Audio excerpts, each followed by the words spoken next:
speaker. Alex got his, he did his undergrad and PhD at Hong Kong University of Science and Technology, and with Jack Chen.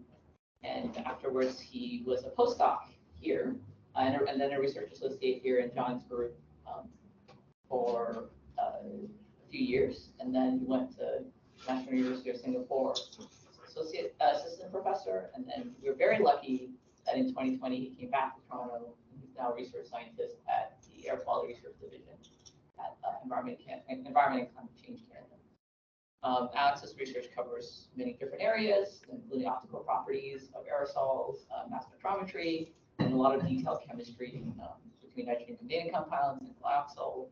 And I remember the first time I met Alex was in Hong Kong, and he was doing an experiment on an EDB where he had to run the EDB electrodynamic balance. He had to run it for more than 24 hours. Yes. And he would stay in the lab and collect data, just even in the middle of the night. So I remember it. Yeah, I have a sleeping bag. Yeah, sleeping bag in the So let's welcome Alex. Thank you. Thanks for the introduction. I think like the last time I gave the SOCAAR Seminar, maybe like it's 8 or 9 years ago. Are you the first returning the SOCAAR Seminar? Maybe, yeah. Could be. Let's go with that. Anyway, okay. So for today, I would like to talk about the work that I did in Singapore. That is related to the brown carbon, and I would like to have this talk divided into 2 parts. One is about the field measurements, that how we can provide evidence to prove that we have brown carbon in urban environments, and the second part is more focusing on the laboratory studies. That's how we can produce brown carbon based on the aqueous-phase processing. And at the beginning, I would like to acknowledge the people that get involved in this project. Natmi and Laura is the student and postdoc in my group. Natmi was the person to run the absorption instruments, and Laura is the expert of the aerosol mass spectrometer, and she is here today. And also the financial support. Okay, so I would like to use this famous figure to start this seminar. I think most of you know this is the figures from IPCC report to show how the atmospheric components will affect the radioactive forcing due to different components. Like the big one is the CO2, we know can heating up the atmosphere. But I would like to draw a focus on the aerosols component here. You see there's a component that can cause the absorption, solar radiation absorptions. And from this one, we know this is mainly due to black carbon. That could be from like different types of interface combustion. And you see a lot of components like inorganic, organic can cause the cooling effects, because for most of the model now is assuming organic, inorganic aerosols, they are mostly just light scattering. They are not absorbing solar radiations. But we know that is not the case in reality. In the last decade, many research tried to understand the light absorption properties of organic aerosol, and we try to describe these type of organics as brown carbon. And here I just show you a few pictures from the secondary organic aerosol generated in the laboratory. Under various conditions, you can generate the aerosol in brown color like this. So definitely the organics can absorb solar radiations. And we know that for brown carbon, it's mostly absorbed in the near ultraviolet and visible spectral region. And compared to the black carbon here, you see black carbon can absorb the wider range down to the infrared region as well. So because there's overlapping of the absorption properties, we definitely need to find a way to separate the 2 absorption properties. And at the beginning, I would like to introduce you a parameters, which is absorption exponent AAE. In the measurements point of view, we use this parameter to describe the absorption properties of aerosol in general.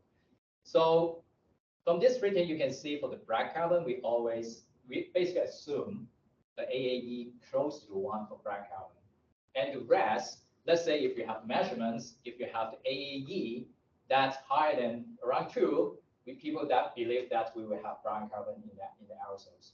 So basically, like we can see, we have the total absorption, and then we can try to base on these parameters to separate the black carbon and brown carbon. And you can see from these figures, it's just like for visualization purpose, but you can see the brown carbon have stronger wavelength dependence, and it can absorb more radiation at around the ultraviolet region, and that's why you see brown carbon or yellow. And we know there's a lot of different types of sources for brown carbon in the atmosphere. The most famous one is from biomass burning. We know from biomass burning we can generate lots of organics and brown carbon at the same time, and a lot of the organics are also there, light absorbing. But there's increasing evidence that some other urban sources like traffic, like coal combustions, can also generate brown carbon, and I would like to go through a little bit on this topic in the first part of my talk. Similar to different types of secondary organic aerosol, brown carbon can generate by gas-phase chemistry.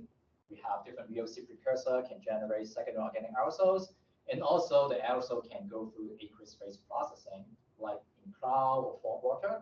That may also affect the light absorption properties of the aerosol. And lastly, we all know all these primary and secondary aerosol can undergo atmospheric aging.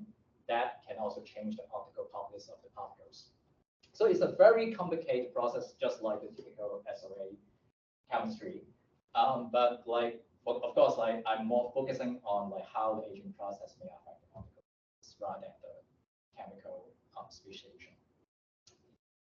Okay, so we talked about the sources. I would like to highlight why we so care about brown carbon. This is the modeling studies from Lin et al. Showing, let's say, if they assume all the primary organic aerosol and secondary organic aerosol as absorbing aerosol, what will happen is like showing the direct radiative forcing increased by 0.2 to around 0.6. So what it means to us? So if you go back to the very first slide of my IPCC report, brown carbon costs only about 0.6. Okay, so you can see this number can be quite close to the brown carbon if we are assuming most of organics are light absorbing. But of course, we know it's not the case, but we can show the potential impacts of brown carbon on the radiative forcing and the dynamic climates. We know we have a lot of source, and as I said, we have the brown carbon can be aged in the atmosphere. So some people study already show, like the one in India, they try to track the optical properties like from the South Asia outflow, and they see the optical properties, the absorption properties decrease as a function of the day's travel from here to there. It's evidence to show the aging can cause degradation of brown carbon. And this is the aircraft measurements that actually fly through to the plume, and they can also see the decay here. So it's pretty clear evidence that we can have the atmospheric aging to cause the changes in optical properties of aerosol. And what happens if we try to integrate this information in the model? So let's say without the photo bleaching or the light degradation of the light absorption properties, and compared to the one with the aging, you can see the number decreased from 0.1 to 0.05. It decreased about 50%. So it's really have the impacts. And in general, like this is from the field observations, but it actually may oversimplify a lot of complicated process. So like this is the picture that I picked from John's reviews paper. That's talking about like how complicated that chemistry may affect the brown carbon formation and degradations. So the take-home message from this one is, we know that like we can have the chemistry to form more brown materials in a very short time scale, but in longer time scale, it will cause the degradations. But what I want to highlight here is that it involves not only gas-phase chemistry, as I said, can also have aqueous-phase chemistry. And even though just the droplet evaporations process can also enhance the brown carbon formation. And for this talk, I would like to divide into two parts. The first one, I would like to talk about the field observations results that we obtained from Singapore, which is a typical tropical environment. And the goal is we try to process the data without much biomass burning emissions. We want to forget about the biomass burning first because we want to know how other primary emissions and secondary process may produce brown carbon. And also we have the periods that's covered so-called the heavy haze period in Singapore that's actually influenced by the regional biomass burning. And we would like to see how the aging process may actually reduce the absorption properties of the aerosol. And the second part is the laboratory study focusing on the aqueous-phase processing, and I would like to focus on how the relative humidity that may affect the brown carbon formations. Okay, so that's the first part, and this work has been published in the ESNT. If you're interested, you can go to look at this paper. Okay, so a bit of information about the size characteristics. Here is our sampling location. We actually do the sampling in the university.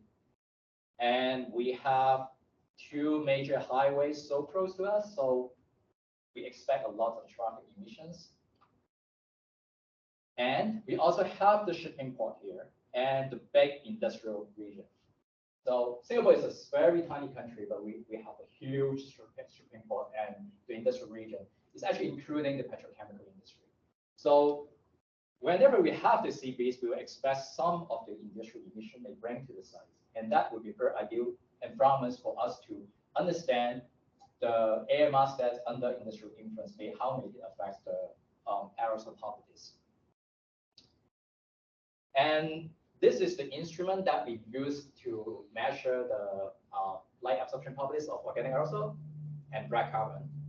So this is the 7 wavelength aphanometer. The single instrument can measure 7 different wavelengths. And the instrument can measure the total absorption of the aerosol. As I said, like it is the total of black carbon and brown carbon. We cannot separate, but I will show you how we can try to do something to do this. Okay, so as I said at the very beginning, for the black carbon, we always assume the AAE of black carbon close to 1. But this is only an assumption. We know from different laboratory studies, this number can vary. So the way that we try to understand the black carbon absorption properties is to first, we have the thermal denuder. Try to heat up the particles that we sampled, evaporate the organics so that we have the black carbon in it, and try to measure the AAE for that thermal process black carbon. And we found out that's pretty nice that we have the AAE to 0.99. So it seems that this is a pretty good assumption, at least for our sampling location. And the blue line here is showing the results for the total aerosol absorption that I just mentioned. And you can see the difference. So this is an indication that we have high AAE number compared to black carbon, which means something that will contribute to the absorption, aerosol absorption. And based on the assumption of the AE for black carbon, we do some calculation to subtract the black carbon absorption from the total absorption. We get the brown carbon contribution. So from here, you can see that at the shortest wavelength that we measured, the brown carbon can contribute roughly 10 to 50% of the total aerosol absorptions. And we know we have the aerosol absorption from brown carbon. So the next step we try to do is to understand the sources of the aerosol. We use the soot particle aerosol mass spectrometer, SPAMS, to measure the total organics. And we assume like most of the non-black carbon absorption is due to the organic aerosol. And we try to identify different types of organic aerosol. So example here, we identify 3 types of primary organic aerosol. I don't have time really go through all the details, but one we have is like from cooking, and we have another 2 called hydrocarbonate OA or oxidized HOA here. They are mainly from traffic and industry. I will show you some evidence like why we can say they are from traffic industry. And we have another 2 that is they are secondary organic aerosol. We call it less oxidized oxygenated OA and more oxidized OA. Okay, so I try to give you a little more information for the HOA, OHOA, and LOOA. So from the first figures here is showing the diurnal pattern of HOA. So you can see we have the traffic peak here and also the concentration increasing in the evening due to the evening traffic.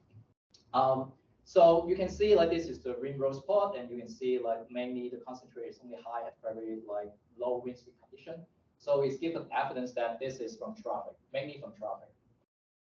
And the OHOA is show a little bit of downward pattern like the traffic. What I want to show here is that you see the hot spot from the southwest direction.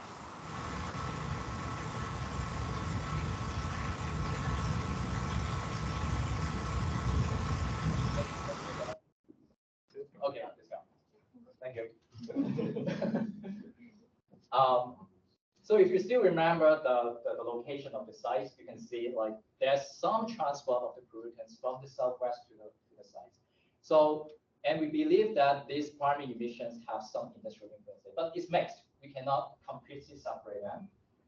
And the last one here, we call LOA, and they are fresh SOA based on their degree of oxygenation. And you can see the increase in the afternoon nicely. It catch like the peak due to the photochemistry. And at the same time, you can see there's a hot spot here from the southwest as well. So it's indicating that like during the daytime, the sea breeze carry the pollutants from the stripping point industrial area to the sites. And at the same time, we have the photochemistry happening. And I would like to like including these three because like at the later on, I will show you they are the components showing the absorption properties. Okay, so now we have the absorption. We have the chemical compositions. And the subsequent analysis I would like to do is to combine the two data set and try to understand the source-specific absorption properties of organic aerosol. And what I try to do is we try to get the MAC, the mass absorption coefficients for individual sources. And for the brown carbon total absorption, that's what we got from the 7-wavelength absorptiometer. And we can also get the mass concentration from the AMS data for like the organic aerosol concentrations from different sources. And by running the multiple linear regression, we will get the MAC, the mass absorption coefficients for individual types of aerosols. And that's the way we do it. It's like very simple multiple linear regressions analysis. So what we got? So this is a basic graph to show you some number. Don't worry about the number first. Like, but you see I highlighted red because like those are the species showing more absorption properties. But I will tell you from the next slide what does it mean to us. Okay, so but from here you can see I try to show the absorption contributions from the individual aerosol component. You can see the HOA, OHOA, and the LOA are the major absorption components that we can identify in this work. And we try to also look at the AAE for those species or OA component. You can see the AAE value is something around 3. That is also a good indication our approach is doing quite good, like to get to tease out the brown carbon absorption. Okay, so as I said before, like people really interested in the biomass burning emissions and how the brown carbon may emit from biomass burning. So I try to put a lot of data from the literature, basically the triangle, that are the absorption properties of the biomass burning emissions that I can find from the literature. And the x-axis is basically the wavelength. So the black dashed line here is showing the range that we estimate for HOA, and the gray is for OHOA, and the green is for LOOA. So I will say those aerosol species have strong absorption properties compared to biomass burning, but you can see they are actually quite comparable to the moderate biomass burning absorption properties. So which means that it's not as strong as the biomass burning absorption, but it's something that we should not ignore in the urban environments. And so how about the chemistry that may affect the secondary brown carbon formation, especially for this one, the green one? We see it like it's actually quite absorbing compared to the primary emissions. And I'm trying to understand what may happen in our study. So the green trace here is showing the nano pattern of the LOA, and there are another 2 lines showing the 2 major nitrogen-containing fragments of the AMS measurements. And you can see all of them showing peaks during the daytime. And also, we try to quantify the organonitrate during the daytime. So you see, like, it also matched to the photochemistry during the daytime. So what we suspect, we don't have direct evidence, but what we suspect is that the NOx may play a role in the brown carbon formations. So from the literature, we find out the data, like, for example, those are the SOA generated in the absence of NOx. They basically don't have much absorptions. But from low to high NOx environment, you see the enhancement. So it is very likely that in our sampling period, during our sampling period, we observed light absorbing LOA that may be due to the nitrogen containing common formations due to daytime chemistry. And the second thing is, how about the acidic sit effect? Again, this is the sulfates and LOA diurnal pattern, and this is showing the ammonium measure to ammonium predict ratio is kind of the indicator for particle acidity based on AMS measurement. So lower value means that it's more acidic. So you can see it has almost like opposite relationship compared to the LOO formation. And some of the major sulfates containing fragments also correlate well with the LOA concentrations.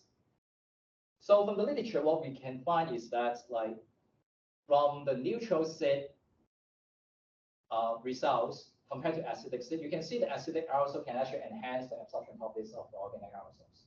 So this is also the indication that maybe the sulfuric acid formed from the industry can enhance the brown carbon formations. So from this part, the take-home message is, hopefully I can convince you guys, the urban aerosol, no matter it's primary or secondary, they can be light absorbing. They can contribute light absorption to brown carbon. And we try to we got some MAC number from our organic aerosol data, and we try to just fit into some of the locations, measurements from other locations. And what we find that, let's say when we try to input our MAC value to other locations, like somewhere in Europe and US, and they have the biomass burning inference, you can see like just the secondary or other primary emissions from traffic or industry can contribute around like maybe 40 to 60% of the brown carbon absorption. So it's quite significant compared to the biomass burning. Okay. Okay, so, and the second part of the field observation, as I said, is more about biomass burning absorption. A little bit of background. Like Singapore is around here, and basically like you can find a lot of burning hotspot in Indonesia and Malaysia. So you can imagine Singapore is a city that's largely influenced by biomass burning emissions time to time. And in the Southeast Asia, that we have a lot of peatlands. We know that like burning peatlands is like giving different emissions compared to the typical forest fire emissions. And this is the satellite image that I got during the haze period in 2013 in Singapore. So you can see there's a lot of burning around Indonesia that can actually transport to Singapore. Okay, so I just basically using the same analytical approach, try to understand the brown carbon absorptions. And from this part, I present the result from two different periods. The first one in 2019, February to April. We don't have the haze due to the regional burning, but we still like occasionally see some biomass burning emissions. And another period we call it haze period. That basically we have the PM 2.5 concentration higher than 100 microgram continuously for a few days. And what we can see here is for the brown carbon absorption, during this period with some biomass burning influence, we have the brown carbon absorption around 15 to 20%, and during the haze period, you can see increase like over 20%. So it's showing some of the influence of biomass burning emissions for sure. And for the first period with occasional influence from biomass burning, we run the PMF analysis for the AMS measurements. We identify very similar types of primary emission and secondary emission, secondary organic aerosol. But at this time, we identified the biomass burning organic aerosol, BBOA. And you see BBOA1 here, because previously I would like to say the second one here is BBOA2.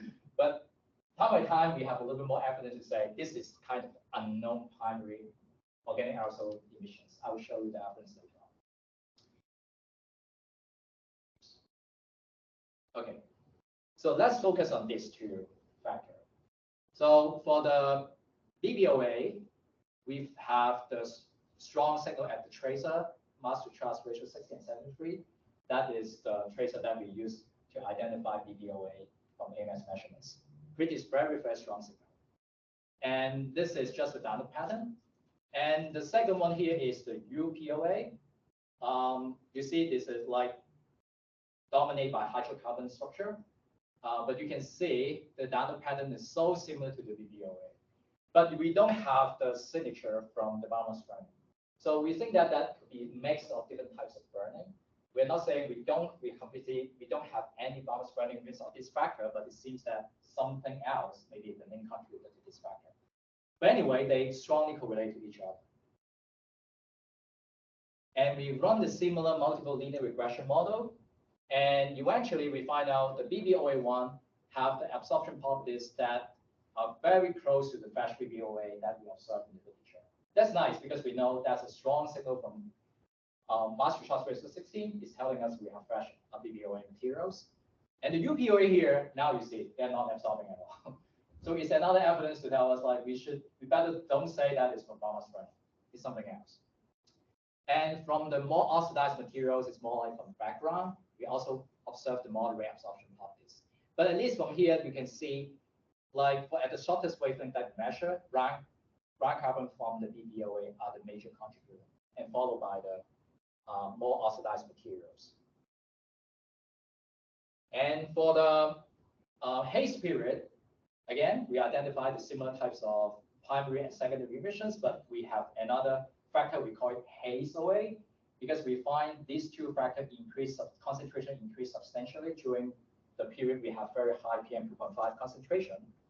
And these two factors also correlated to the potassium that measured by the AMS. So it's kind of indication that those haze are strongly associated with the regional biomass burning, because potassium can be used as a tracer for biomass burning. Okay, so and here is the time series. You can see these two factors showing very high concentration during like the highlighted red region. And for the haze OA, we find that it is less oxidized compared to S-haze OA2. And the bottom one, the brown trace is showing the brown carbon absorption. You see the brown carbon absorption is much higher during the haze period as well. And the green dot line here is, we call it peat forest smoke indicator developed by my colleagues in Singapore. As long as the number higher than 5 is an indication that the period have the strong influence from regional peat burning. So we are pretty sure that this haze period is influenced by peat burning around. Okay, running the similar multiple linear regressions, we find that the haze OA is light absorbing, but the haze OA2 is non-absorbing. And again, the background, more oxidized OA materials is also moderate light absorbing as well. But from here, I want to combine what I should obtain from the very fresh biomass burning OA factor. So you can see the absorption is higher for BBOA, and then haze OA is lower, and then the haze OA2 is 0. And you look at the oxygen to carbon ratio is an indicator for the degree of the aging of the aerosol. You see the strong absorption aerosol have lower O2C ratio, and the haze OA2 have the O2C ratio close. So you see some indication for the aging process, they may actually degrade the brown carbon absorption in the biomass burning condition. And we will try to do more. As I said, the mass to charge 60 can be used as an indicator for biomass burning. And I plot the absorptions at the 770 nanometer as a function of the F60, which is the ratio for 60 to total organic aerosol. And you can see the data that we observe from all the so-called biomass burning related factor give a pretty nice linear relationship. But it's only 4 points. So the next step we try to do is we try to include some of the literature information. like from China, from US, and then you can see like all the, and those observations, they're not only using 7-wave technique, they also have some other techniques to do the measurements. And you can see they are quite consistent with each other and give a very good linear correlation. So from this work, this is the ground-based, all of them here is a ground-based measurements. And we developed the equation here that we think potentially we can use the F60 to kind of predict the absorption properties of the organic aerosol in the future. But of course, we need more data in the future to support this approach. Okay, so go to the last part of my presentation. This is the lab study. We try to investigate the relative humidity effects on brine carbon formation in aqueous droplets. And this work has been published in ESNT 3 years ago. Okay, so for this study, we try to use glyoxal and methylglyoxal as a model system. These two compounds has been used to study aqueous-phase chemistry for many years. And what will happen is for glyoxal, they have very high effective heavy loss constant. They can partition in cloud droplets for water, and they can undergo many different processes that I would just like to simplify in this way. They can undergo hydration, and then you can undergo photooxidation. You can undergo like reaction with reduced nitrogen species to form organonitrogen species compounds. And they can also interact with each other to form the oligomers. And in the past, we know that for the glyoxal system, when they interact with the reduced nitrogen species like ammonium nitrate sulfate, it can form the light-absorbing organic aerosols in aqueous form. And from my previous study, I found out that from the droplets itself, if we just dry it in a very short period of time, just like a few seconds, we can also produce this brine carbon. So for the bulk chemistry, it may take days or weeks to happen. And telling us the droplet evaporation can basically accelerate the brine carbon formation in the aqueous droplets. And in reality, this cycle is keep going, right? The particles can absorb water, go to cloud droplets again, and then evaporate. And this process, you can imagine it go through a couple of times that can enhance the brine carbon formations substantially, potentially. So for this work, I try to understand how the RH may affect, because like when you dry the particles at very, very dry conditions, they behave very different compared to somewhere like 50% RH, for example. So we try to investigate this process by a very simple setup. We have the atomizer dissolve whatever glyoxal or ammonium sulfate or amino acid in the jar. If we atomize it, the atomizer process will generate a lot of droplets. And then we control the RH downstream by fitting the dry air, vary between 30% to 85%. And then the particles will collect on the filter. And we monitor the RH online during the collection process.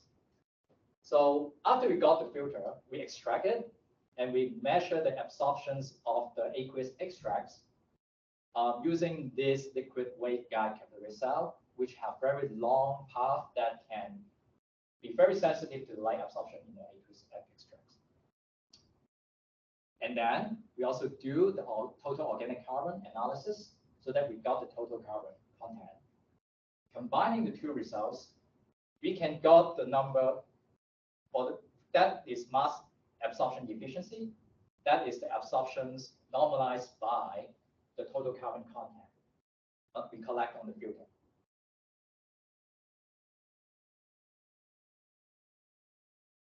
For some of the experiments, we also analyze the aerosol by the high resolution AMS so that we know the compositions. And for this work, I focus to look at the N2C ratio because from the literature, we know the nitrogen species produced in the drying process are the contributor for the absorptions. Okay, so here's the results. This is just, you see multiple lines here is because it's showing the results at different RH. To visualize these observations, I try to plot the absorption at the 287 peaks here as a function of the relative humidity. So what you can see is when you have the drying process, it will accelerate the brown carbon formations. But at some point, let's say for here, after 70% RH, the formation drop. And at the longer wavelength, you see a similar behavior, but it peaked at different positions. So you can see like the longer wavelength may be due to the fact that you need to have multiple molecules to combine to form the larger molecules to have the absorption at the longer wavelength. But at least you can see that is a phenomenon that drying process not only enhancing the formation, but at some point it will cause the degradation of the brown carbon formation. Okay, so we don't know the fundamental reason, but what we can suspect is because due to that point, we may have substantial loss of water content in the aerosol, which is indicating that water can be a very important ingredient to create the brown carbon. And also, we are not quite sure during the drying process if some of the brown carbon they can actually evaporate to the gas phase. Anyhow, when we try to look at the N to C ratio, you can see this N to C ratio match quite well with the absorption at the 350 nanometer. So it's also matching the literature information that the nitrogen species is contributing to the brown carbon formation. Okay, so I mentioned the liquid water content in the previous slide. So what I'm showing here is that we're showing the absorption for the brown color line, and the blue line is showing the hygroscopicity of the aerosol mixture for glycol and ammonium sulfate. So what I want to draw attention is from here, at around 50%, you see the particles crystallize at that RH. And this one match with the decreasing region for the light absorption properties. So it seems to me that it's some connection between the crystallization behavior of the particles and the degradation of the brown carbon formations from this work. We try to investigate this different chemical system. For this one is the glycol plus glycine, the previous is glycol plus ammonium sulfate. You see the similar behavior increasing, and at some point it decreases. And the N to C ratio is showing the similar behavior as well. But of course, in the glycine system, you see like more different types of peaks forming. So it's indicating that this system is more compressed and forming more different types of absorption products.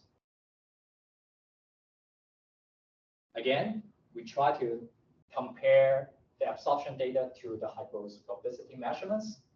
Again, is like for this one, glycol and glycine and glycol and adenine. You see the crystallization point, actually that match for the decreasing trend here for all the systems. So it's kind of like, again, proving that the crystallization process play a role. Okay, so now we start with something quite simple, like glycol mixed with another chemicals. So we try to investigate if this general phenomenon can be observed in a more compressed secondary organic aerosol system. So we use the photochemical reactor to generate aerosol by dark ozonolysis. So the idea is to collect the aerosol on the filter and extract it and mix it with ammonium sulfate or glycine. And what we're trying to do is we put the solution in the atomizer again and go through the droplet formation and drying process using this SOA extract. And we first investigate the lamellin SOA. We picked this one because the literature show this one can be a quite important brown carbon formations SOA system. So you can see from the ammonium sulfate and glycine system, they all show a similar behavior, increasing and decreasing. It's also showing the peak RH at around something around 70%. So again, with a more compressed chemical system, we still see the same behavior.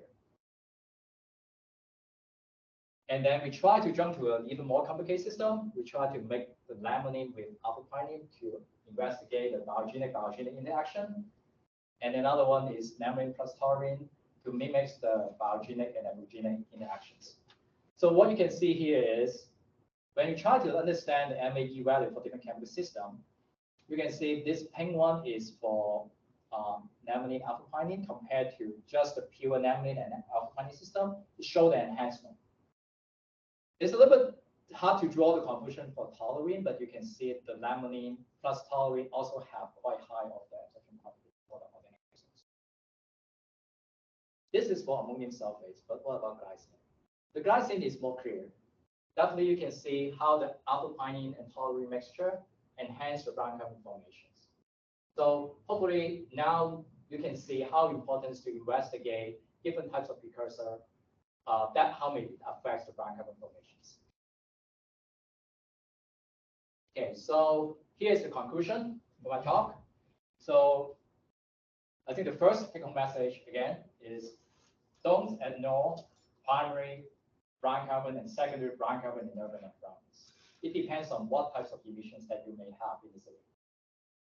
And the second one is we identify biomass burning aerosol absorption, but we can also identify that like the aging process can play a role in affecting the optical properties of the particles.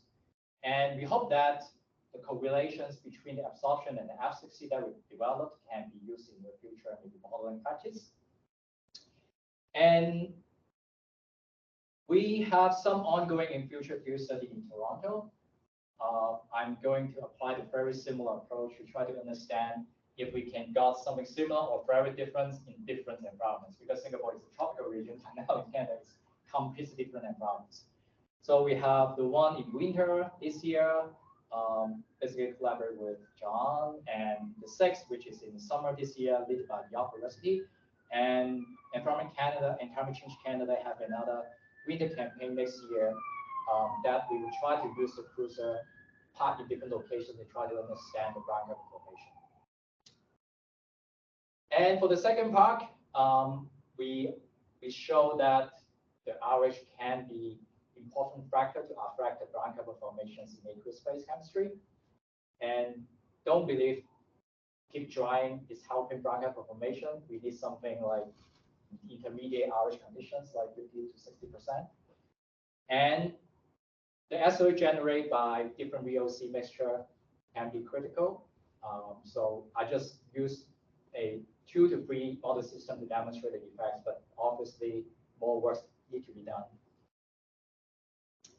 And just a little highlight on the ongoing projects in Environment Canada that we try to investigate the brown carbon formations in in-cow process. Is the work collaborate with the scientists within my institute, and also John is my external collaborator, and the whole study is leading by Universal from UCSD. The whole idea is that we have the virtual impactor that allows to process cloud droplets, and eventually that the droplets will mix with the dry air to facilitate the droplet evaporations.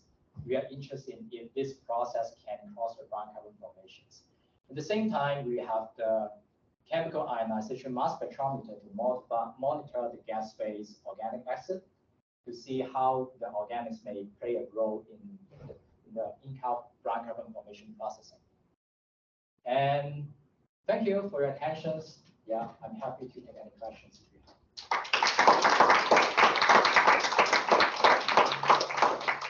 Thank you, Alex. Why don't we start with questions from the room while I check the computer for offline questions? Anybody? Great presentation, Alex. It's wonderful. It brings back memories of some of the work you were doing here once upon a time 10 years ago. When so I was trying to remember, and I can't, when we were working on black carbon, we talked a lot about lensing and the idea of amplification. But I noticed when you were talking about brown carbon and the mixing with nitrate, you were talking enhancement.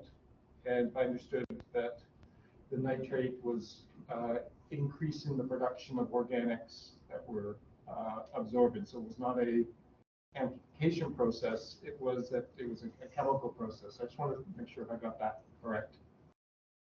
It's the chemical process. Yeah, because the approach that we use is it's not good to quantify the lensing effects. So even for, let's say, for the field observations, the anemometer basically is a filter-based measurements.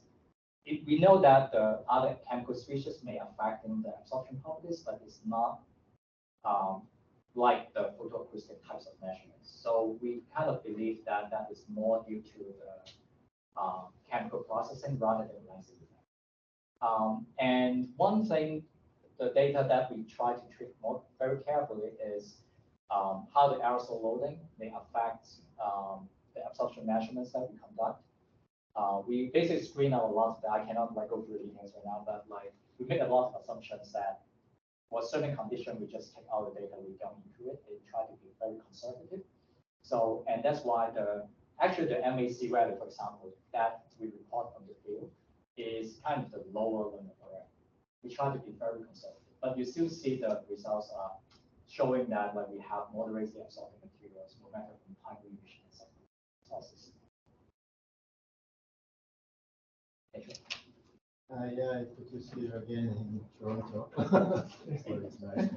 I just wonder, in Singapore, they're produced in the tropical region. So, in terms of sources of the brown carbon, I would suspect that maybe a biogenic source could be present.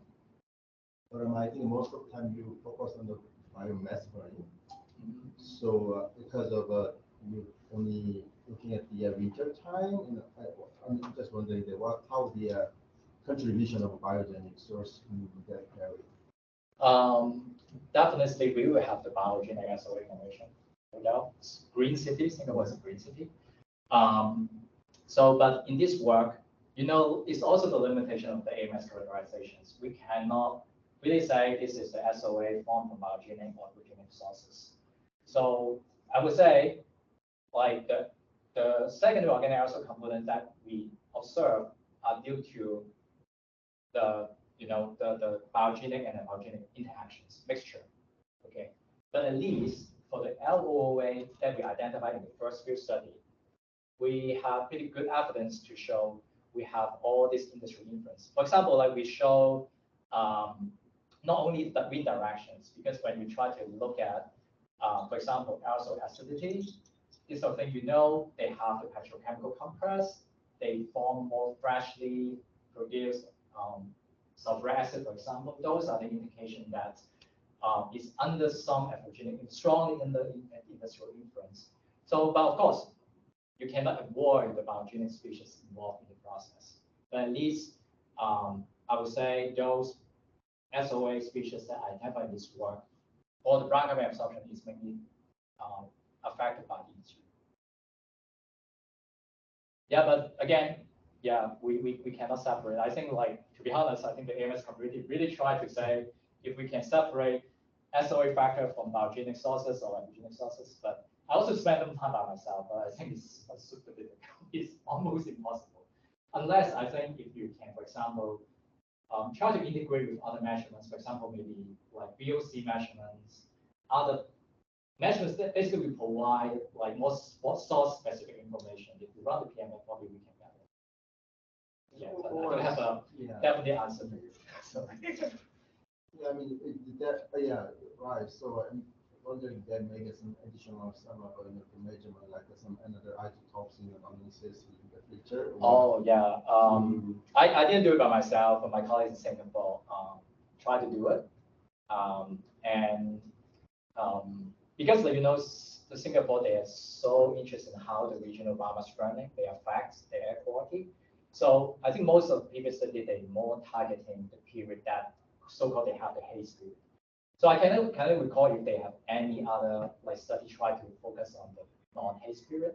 But I know there's one study try to, as you said, looking at the isotope ratio for the biomass burning to identify the peak burning.